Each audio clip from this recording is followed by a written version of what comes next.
सपने बंद आंखों से देखने वाले जब आंखें खोलकर उन्हें पूरा करने में लग जाते हैं ना, तो अक्सर उनकी नींद और चैन भी उड़ जाता है। इस भाग में हमने जाना कि कष्ट के बहुत सारे कारण होते हैं, पर जो हालात की प्रतिक्रिया में मिलने वाले कष्ट होते हैं वो सबसे ज्यादा नुकसान पहुंचाते हैं। इस भाग की शुरुआत में लेखक ने बताया है कि कैसे आपको सपने के पीछे की मेहनत और आग मानसिक तौर पर थोड़ा सा परेशान करती हैं, पर यह तकलीफ बुरी नहीं होती। हाँ, इसके साथ जो तनाव आप खुद अपने लिए चुन लेते हैं वो आपको लंबे समय में भी नुकसान पहुंचा सकता है। अगर दूसरी वजहों से आप परेशान होने की आदत बना लेते हैं तो निश्चित तौर पर आपके दिमाग का एसएनएस या एचपीएए सिस्टम ज्यादा सक्रिय हो सकता है, जिसकी वजह से आप हमेशा चिंता और तनाव का शिकार हो सकते हैं।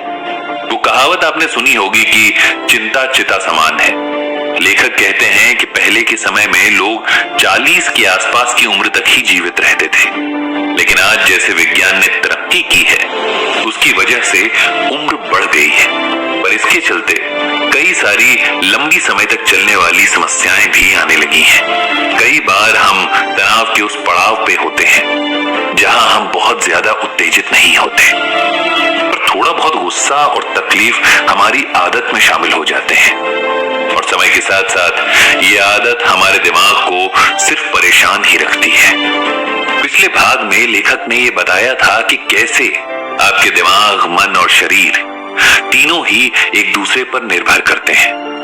उस हिसाब से आपके दिमाग की परेशानी आपको शारीरिक तौर पर भी कमजोर करने लगती है, यानी आपके पाचन से लेकर आपकी रोग प्रतिरोधक क्षमता और दिल सब कुछ खराब होने लगते हैं। जितना शारीरिक स्वास्थ्य जरूरी है उतना ही आपका मानसिक स्वास्थ्य भी। इसलिए अगर कोई चिंता और तनाव हो तो सबसे पहले आपके दिमाग का एसएनएस या एचपीएए एमिगडाला को सिग्नल देने लगता है, और एक बार परेशानी का अलार्म बज जाने के बाद जैसा कि आप जानते हैं कि सभी बाकी दरवाजे बंद हो जाते हैं और तनाव और नकारात्मकता चरम पर पहुंचते हैं।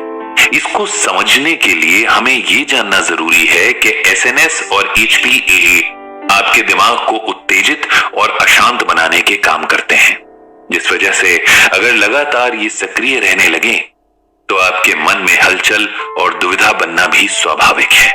एमिगडाला की खास बात यह है कि वो सभी बुरे अनुभवों को याद रखते हुए हमें सतर्क रहने में मदद करता है। ऐसे में सोचिए 24 घंटे 7 दिन आप डर और दुख के साथ कैसे खुश रह सकते हैं। कुछ वक्त बाद आपको हर छोटी बड़ी बात पर तनाव महसूस होने लगता है।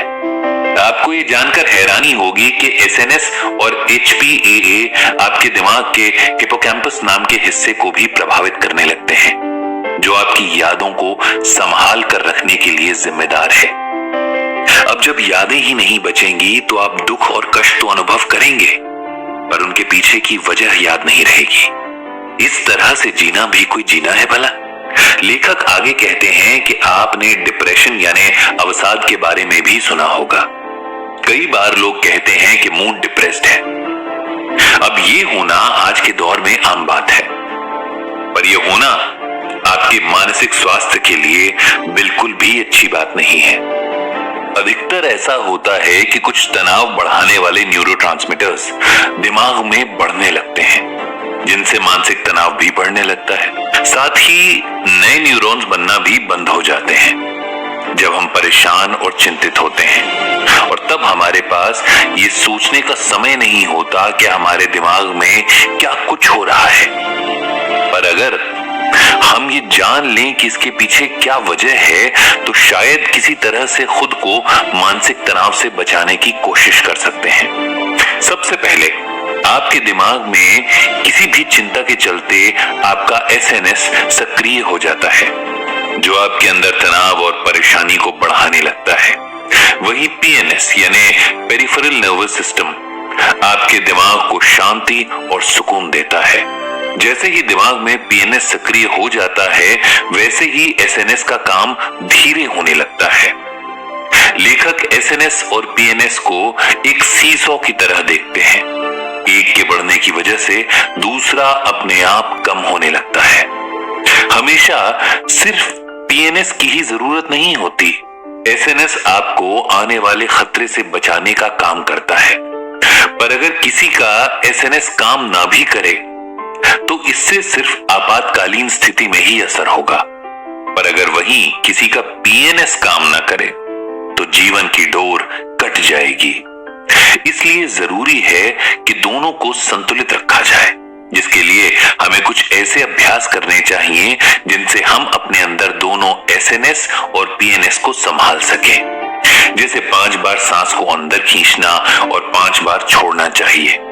इससे आपके पीएनएस और एसएनएस दोनों ही सक्रिय रहते हैं। सांस खींचने से एसएनएस पहले सक्रिय हो जाता है, जिसके बाद पीएनएस का काम शुरू होता है। इससे बुद्ध के दिए 3 सिद्धांत खुशी, प्रेम और बुद्धि आपके एसएनएस से प्रभावित नहीं होते। 4 ऐसे पड़ाव हैं जो इस अभ्यास को करने के समय आपको पार करने होंगे। पहला, जब आप खुद के कष्ट का कारण नहीं समझ पाएंगे और उससे जन्म लेगा गुस्सा और नाराजगी। उदाहरण के लिए, अगर आपके परिवार का कोई सदस्य दूध का पैकेट नहीं लाए तो आपको तेज गुस्सा आ सकता है और आप तैश में आकर कुछ भी कह सकते हैं। दूसरा पड़ाव है जब आप अपने गुस्से को समझ सकेंगे पर उसको रोक नहीं पाएंगे। तीसरा, वो जहां आप नाराज हो सकते हैं पर अपने चिड़चिड़ेपन को दिखाएंगे नहीं, क्योंकि आपके मन में ये बात जरूर आएगी कि वो भी इंसान है और तब आप उनको समझने की कोशिश करेंगे। चौथा और आखिरी है जब आपको कुछ महसूस नहीं होगा और आप बिना किसी कोशिश के ही सामने वाले की बात सुनकर समझ जाएंगे।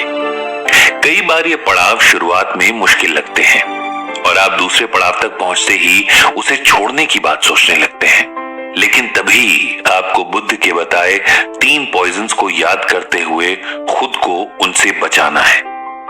इस भाग को हम यही खत्म करते हैं, लेकिन अगर आप भी ऐसी परिस्थितियों में खुद को अशांत पाते हैं तो गहरी सांस लेकर देखिएगा।